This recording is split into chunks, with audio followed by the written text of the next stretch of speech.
Ce dimanche 7 mai, Angèle était la story de l'émission 20h30 le dimanche présentée par Laurent Delahousse sur France 2.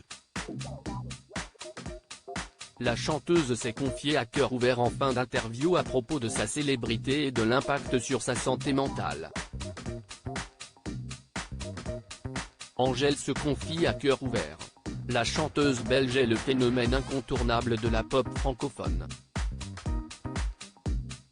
Elle a fait sensation en 2018 avec la sortie de son album Brawl et de son titre Balance ton quoi, et elle a prouvé son talent dans son second opus 95 sorti en fin décembre 2021.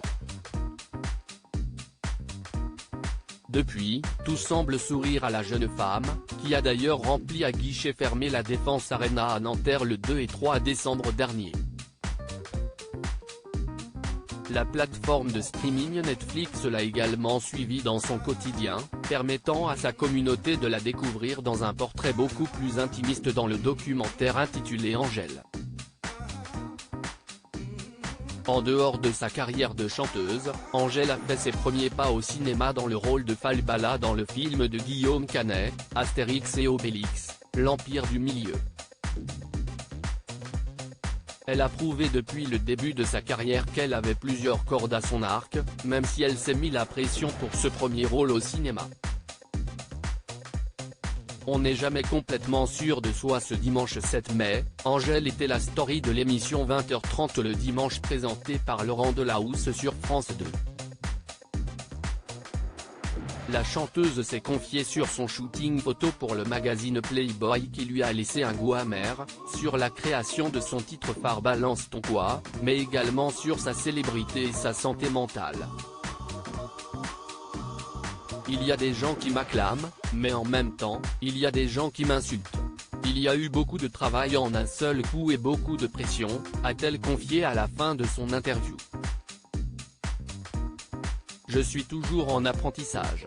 La chanteuse belge a d'ailleurs confié que les nombreuses critiques ou encore l'engouement du public n'ont pas été des choses faciles à gérer pour elle au début de sa carrière, et encore parfois aujourd'hui. Ce n'est pas forcément facile à comprendre et à encaisser. Je trouve que c'est important de montrer que même quand on est connu, on a des doutes, on n'est jamais complètement sûr de soi, a-t-elle continué.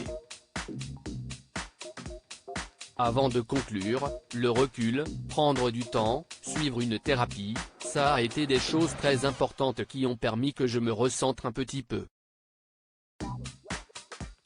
Et je suis toujours en apprentissage. À lire aussi je m'en suis beaucoup voulu, Angèle révèle qu'elle a cassé les 3 victoires de la musique qu'elle a remportées en 2019.